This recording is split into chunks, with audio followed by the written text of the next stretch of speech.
ఇక్కడ వేదిక మీద చెప్పిన వాళ్ళు రచయితలు రాసిన పుస్తకాలు చెప్పారు. ఎవరో ఒక రచయిత లేదా ఇద్దరు రచయితలు, కానీ ఒక 50 మంది రచయితలు రాసిన పాటలన్నీ కలిపి వేసిన పుస్తకం జననాట్య మండలి పాటలు. ఈ జననాట్య మండలి పాటలు మా జీవితం. అది ఆ జీవితాన్ని తిరిగి చూసుకునే అవకాశం లభించింది.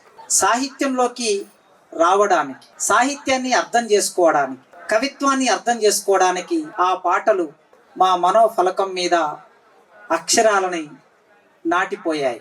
ఎందుకంటే అంటరాని జీవితాలు, శ్రమ జీవితాలు, దోపిడికి గురయ్యే జీవితాలు, వేదనకి గురయ్యే జీవితాలు, ఇన్ని మంచినీళ్ళు తాగాలంటే ఆ మంచినీళ్ళు ఎవరో పైనుంచి వస్తే దోసిలు పట్టుకొని తాగే జీవితాలు, గుడికి బడికి దూరమైన జీవితాలు, ఈ జీవితాల్లోకి పాటలు ప్రవేశించాయి. అక్షరాలు తెలియక ముందు, నేను చదువుకోకముందు నా జీవితంలోకి పాట ప్రవేశించింది. ఆ పాట మా అయ్య పాడే పాట, ఆ పాట మా చుట్టూ కోలాటం పాట, బతుకమ్మ పాట, బొట్టెమ్మ పాట, ఈ పాటల వరకు ఓకే, కానీ ఆ పాటలను దాటి వెళ్ళే ఒక పాట జీవితాల్లోకి వచ్చినప్పుడు ఇది కదా జీవితం, జీవితాన్ని ఇలా ఆవిష్కరిస్తారా రచయితలు అని అర్థమైంది. ఎవరో ఎక్కడో ఏ కుటుంబంలో ఏ తల్లి కడుపులో పుట్టి మా ఊరికి వచ్చారు అని ఒక పాట నడుస్తూ ఉంటే వారెవరు అనే ప్రశ్న, వారెవరనే ప్రశ్న నుంచి ఆ వెతుక్కునే క్రమం ఒకటి మొదలైంది. జీవితాన్ని వెతుక్కునే క్రమం. పుస్తకం ఏం చేయాలి, అక్షరం ఏం చేయాలి, కవితా పదం ఏం చేయాలంటే నీ ఉన్న చోటు నుంచి మరో చోటుకు నిన్ను నడిపించాలి. ఆ మరో చోటు అనేది తిరోగమనం కాకుండా అది పురోగమనంగా మారాలి. పురోగమనంగా మారింది గనకనే ఇవాళ ఈ వేదిక మీద ఉన్న వాళ్ళందరూ ఎక్కడెక్కడో పుట్టి ఆ అక్షరం నడిపిస్తే ఇవాళ రాజధాని నగరం నడిబొడ్డు మీద ఈ పుస్తక మహల్లో ఇక్కడ నిలబడి తమని ప్రభావితం చేసిన పుస్తకాల గురించి మాట్లాడుతున్నారు. కనుక అట్లా మా జీవితాల్లోకి అయ్య చేసినప్పు కిందికి దొరల్లో జీతగాడ, 6 ఏళ్లకే జీతముంటివా దొరల్లో జీతగాడ్, మీసమన్న మలువక ముందే దొరల్లో జీతగాడ్, కాసెగడ్డి కుప్ప కొడితివా దొరల్లో జీతగాడ్. ఇది మా జీవితం. ఇక్కడ నుంచి ఆ జీవితం ఎట్లా మారాలి, ఆ అక్షరం మమ్మల్ని ఎట్లా నడిపించాలి? గట్టు మీన దొరోడు చెట్టు లక్క నిలిచుండు, గట్టు మీన దొరోడు చెట్టు లక్క నిలిచుండి, ఆలి నుండి తల్లి దాకా వాయు వరుస లేకుండా, కొట్టుడేందిరో వాని తిట్టుడేందిరా, దొర ఏందిరో వాని దోపిడేందిరా, నడుమా దొర ఏందిరో వాని దోపిడేందిరా. ఈ జీతగాడు ఆ దోపిడిని ప్రశ్నించే వరకు ఆ పాట మోసుకెళ్ళిన తర్వాత ఈ మొత్తం దేశాన్ని అర్థం చేయించింది ఆ పాట.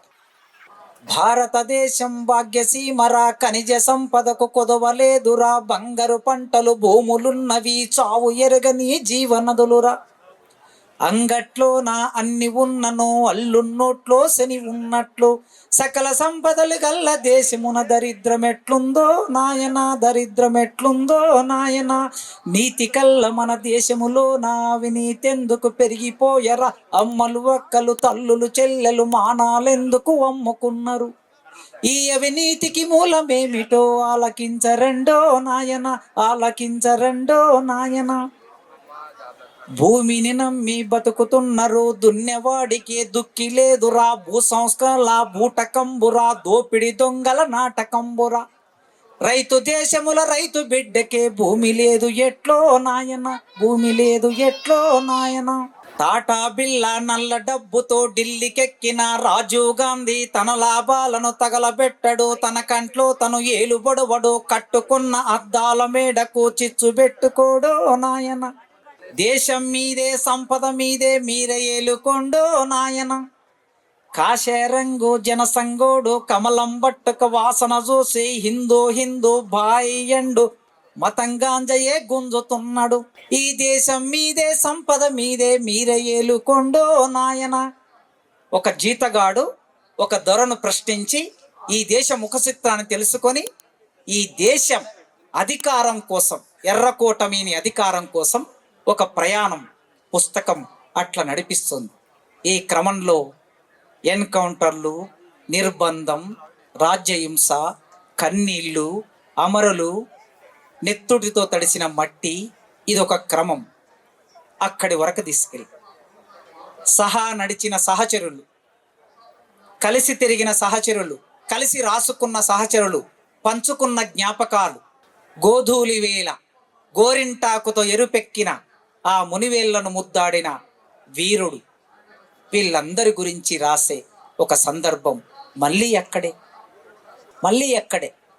ఆ ఒరిగిపోయినప్పుడు దొంగ ఎదురు కాల్పులల్లో కనుమూసిన కూనలార్, దొంగ ఎదురు కాల్పులల్లో కనుమూసిన కూనలార్, వీరులార సూరులార రెడికల్ల బిడ్డెలారు, మా కండ్లల్లో మెదులుతుంటిరో మా బిడ్డేలార, మా కాళ్ళల్లో వెలుగుతుంటిరో మా బిడ్డేలార, పొయ్యిమిన కుండెక్కలేదు బాలింత పాలివ్వలేదు, పొయ్యిమిన కుండెక్కలేదు బాలింత పాలివ్వలేదు, అంబా అంటూ లేగలరువలే మా బిడ్డేలార, వరం మీన నడిచేటప్పుడు వంగినట్లు వేసేటప్పుడు, కొడవలెత్తి కోసేటప్పుడు మోపులెత్తి మోసేటప్పుడు, మా కళ్ళల్లో గదులుతున్నారు మా బిడ్డేలార్, కాళ్ళల్లో మెదులుతున్నారు మా బిడ్డేలార్.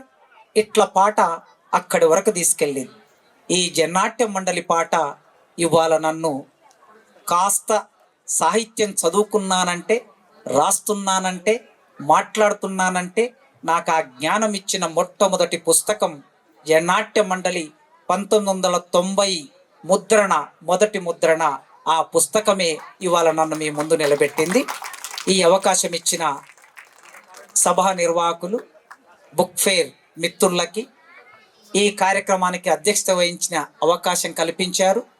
నా అధ్యక్షతలో మాట్లాడడానికి అంగీకరించిన పెద్దలు, వారి సౌజన్యంతో మాట్లాడడానికి అంగీకరించిన పెద్దలకు కృతజ్ఞతలు తెలియజేస్తూ థ్యాంక్ యూ.